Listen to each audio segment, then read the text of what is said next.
સરકારી પરિપત્રનો વલસાડમાં ઉલાળ્યો જોવા મળ્યો। બપોરે 1 થી 4 શ્રમિકો પાસે કામ ન કરાવવાનો પરિપત્રનો ઉલાળ્યો વલસાડમાં જોવા મળ્યો છે। વલસાડમાં સરકારી કચેરીમાં જ સરકારના પરિપત્રના ધજાગરા। જૂની સેવા સદન કચેરીમાં ધમધોકતા તાપમાં શ્રમિકો પાસે કામગીરી કરાવાતી હોવાનું સામે આવ્યું છે। જૂની કચેરીમાં તોડફોડ બાદ શ્રમિકો પાસે સળિયા કટિંગની કામગીરી અને આકરા તાપમાં કામગીરી કરાવાતું હોવાનું સામે આવ્યું છે। સાથે જ ફાયર સેફટીના નિયમોનો પણ ઉલાળ્યો અહીંયા જોવા મળ્યો છે। કેમ શ્રમ વિભાગ માત્ર પરિપત્ર કરી અને સંતોષ માને છે? શું શ્રમ વિભાગના અધિકારીઓને આ દ્રશ્યો નથી દેખાતા? નિયમો ભંગ કરનાર કોન્ટ્રાક્ટરો સામે ક્યારે પગલાં લેવાશે?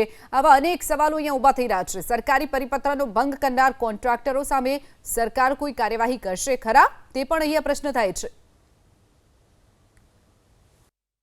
સરકારશ્રીનો પરિપત્ર છે કે ભર તડકામાં બપોરના સમયે જે પણ કોઈ લેબર વર્કર છે તેઓ પાસે કામ લેવું નહીં, પરંતુ અત્યારે આ જૂની જિલ્લા પંચાયતની જે બિલ્ડિંગ છે એને તોડવાનું કામ ચાલે છે અને જે તોડવાનું કામ ચાલે છે એ કોન્ટ્રાક્ટરને અપાયું છે, પરંતુ અત્યારે આ લોખંડ કટિંગ કરવાનું કામ, એટલે કે સીધે સીધું આપ જોઈ શકો છો અગ્નિ સાથે આ તડકામાં કામ ચાલી રહ્યું છે।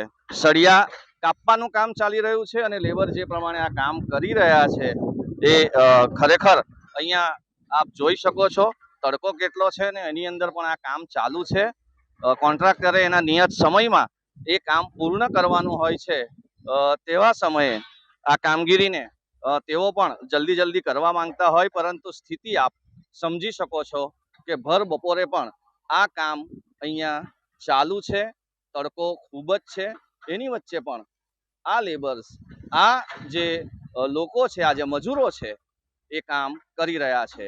કદાચ 2 મિનિટના કે 3 મિનિટના ઊભા રહીને અહીંથી સમાચાર બનાવવાના હોય તો તેની અંદર પણ આપણે લૂ લાગી જાય અથવા તો તડકો લિટરલી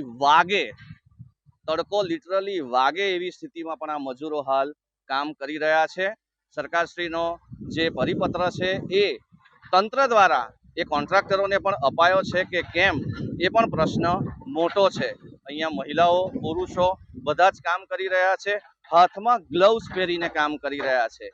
તમે વિચારી શકો કે આ લોખંડ કેટલું ગરમ થતું હશે કે સ્ત્રીઓએ એ હાથમાં પહેરવું પડે, એમને વાગી ન જાય એના માટે પણ તેઓ પહેરતા હોય છે, પરંતુ ગરમી જ એટલી બધી છે કે આ ગરમીની અંદર હાલ કામ ચાલુ છે। બ્રિજેશ શાહ, એબીપી અસ્મિતા, વલસાડ।